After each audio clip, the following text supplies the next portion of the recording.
All right. 555 is an 8-pin chip. You already know that. Okay. It is an oscillator chip, low frequency. Does not do high frequency very well. Can get up fairly high, but not well. It's more for low frequency operation. It produces a square wave. You can make it produce a sine wave, but it takes a lot of glue circuitry to do that. So it produces a square wave. It runs at 5 volts. There are some 555s that run at higher voltages, but they will be designated, and you can run them up to, say, 14 volts, some of them. But the ones we work with will be 5 volt oscillators. Okay, pin 1 is ground. Let's just not put a little thing there, we'll just put a ground right there. Okay, so it will go to the negative side of the power supply. Pin 8 is power, and it will be 5 volts DC. It should be regulated so that it doesn't vary, because the current input will be more or less depending on whether it's driving a load or not driving a load. So you need regulation. Mark, you know about the 7805. For the rest of you, the best regulator I've used, and we've actually talked about it in our other class, is a 7805 5-volt regulator tab. It's very simple to hook up. You have an input, you have a ground, you have an output. You ground the ground, you put in, what was the maximum voltage, Mark, on these? Do you remember? 35 volts. 35 volts. So you can put anything from 0 to 35 volts into the input, and you will get a steady 5 volts out of the output at 1 amp. And that's plenty power for the 555 and anything it's driving, okay? All right, so 7805, just in case you need to build your power supply. You probably have regulated power supplies at home. All right, pin 3 is an output. Pin 3, that's the output, okay? It will generate a square wave. The square wave will be from 0 to 5 volts, okay? The frequency is determined by the RC time constant on this side. Pin 2 connects to pin 6. Now there are some occasions where it won't, but in most oscillator operations that you're going to build, the circuits you're going to build, pin 2 and pin 6 will be connected together, okay? Pin 4. Pin 4 needs to go to B+, okay? And a lot of times what I do is I just jump it from 4 to 8. So I jump 2 and 6, jump 4 and 8, takes care of the problem, okay? You don't want to get your chip underneath a bunch of wires, so when you jump it, you want to make a longer wire so you can, if you have to, you got to take the chip out, you can pop it out, okay? All right? We're going to talk about wiring a little bit today before we're done, so. All right, 7 and 5. In this case, 5 is not connected to anything. 5 is a control wire. A little later in our class, our electronics class, we're going to actually talk about that control wire. But for the most part, you don't have to deal with it. Or you can connect a capacitor, say 0.001 microfarad capacitor, something small to it, to ground, just to hold it there. But you don't have to really do anything with it. It'll stay where it needs to be, and it'll get out of your way. All right, so what we've got left is we have the RC time constant. Now, all of you know about RC time constants, correct? If you're not sure, raise your hand. Remember, we talked about a little bit real quick. If I'm looking at an RC time constant, I'm actually just looking at the rise time of the it's invisible ink. See if this one's better. Okay, we're just looking at the rise time to full charge of the capacitor when we talk about a resistor and a capacitor attached. And we're just going to put a switch here so we can turn it on and off. And we look at the capacitor and we say, okay, if I turn it on, the resistor and the capacitor determine the time that it takes to get to, say, 63% of charge, or even full charge if that's what we're looking at. So then we just determine the time constants like T, 1T or 2T or whatever, right? You guys did all of that, you know that, okay?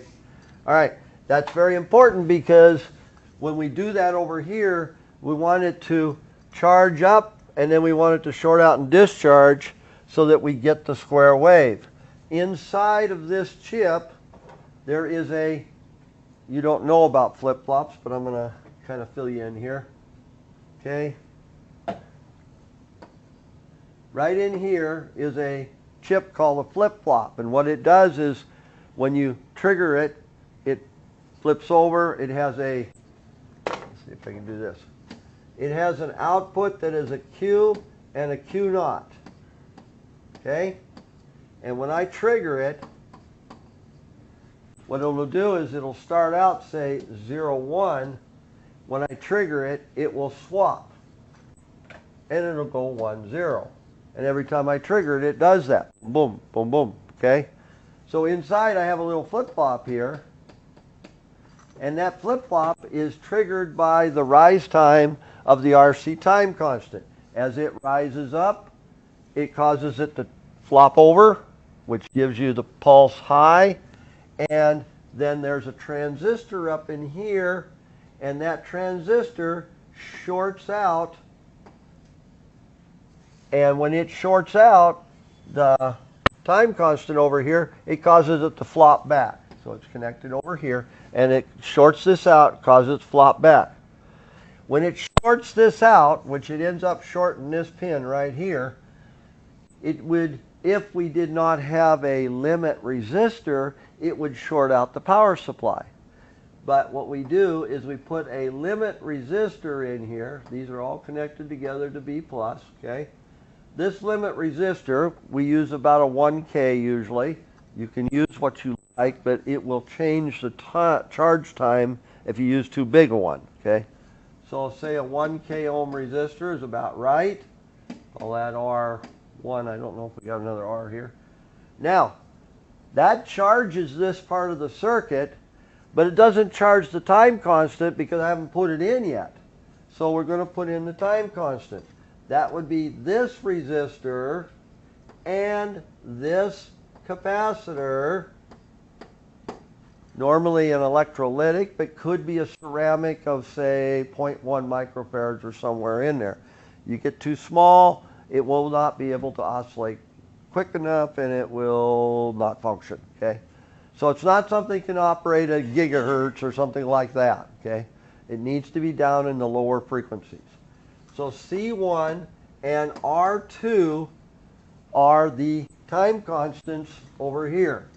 So this is R2 and this is C1. Depending on those sizes, whatever size those are, the capacitor and the resistor, that will determine the rise time, will determine the flip-flop, how quickly it flip-flops in there, and how quickly this transistor comes up and then shorts out to give you the other part of the circuit, which is that. Okay? So when it gets to a certain point, transistor turns on, shorts out, boom, starts back down, gets to a certain point, transistor turns off, and it starts to recharge again, okay? And that is how it works inside. So this resistor and capacitor determine the speed of the oscillator, okay? That's why I can put a potentiometer in here and I can change the speed, okay? I can put fixed resistors in here, or I can change this capacitor. Now, capacitors are hard to change because they're physical, so you have to pull one out, put another one in. I have a little trick I'll show you a little later if I can remember, that actually you can do it with 7404s, which is kind of cool. But anyway, okay, so now I can change my speed of my oscillator by just turning this. Notice if I don't have my limit resistor, I get into trouble again because I can end up with 0 volts or 0 resistance all the way through here, and it'd be all shorted out and it'd damage the chip. You have to have this limit resistor. It has to be there. This right here is normally in the 10 k ohm range for you guys, and this is like 1 to 10 microfarads for your circuits. Doesn't have to be, it can be higher, smaller, whatever. You can play around with it a little bit, but for the most part, that's where you're going to end up for in this class and for the electronics class also. Okay, so it's a 555. Also, it may be listed as the LM555 one way or another. If you buy them out of China, I'm not saying you should, but if you buy them out of China, you can probably get 100 of them for $5. So you just got to look around a little bit, okay? And then you don't burn. If you burn a few up, you don't care. Okay? This output will drive 6 other transistors, chips, whatever, 6 other devices. Okay? So the amplification on it is enough to drive 6 more devices. So if you fan out, you could drive 6 inverters or 6 AND gates, whatever. There's enough power to do that. 6 transistors, okay? All right, questions? Okay, pretty straightforward. Gives you a little idea what's going on inside, okay? Like I say, this one here is a control. We're not going to talk about it, but it turns out that if you use that control, you can actually tell it, go ahead and oscillate, stop oscillating, oscillate, stop oscillating, which in some cases is really handy, okay? You are starting to learn about timing of signals into chips. If you want to turn on an AND gate at a certain time and then turn it back off, you can use this to do that. And you can use an analog input to do it. So, okay. Good enough? All right.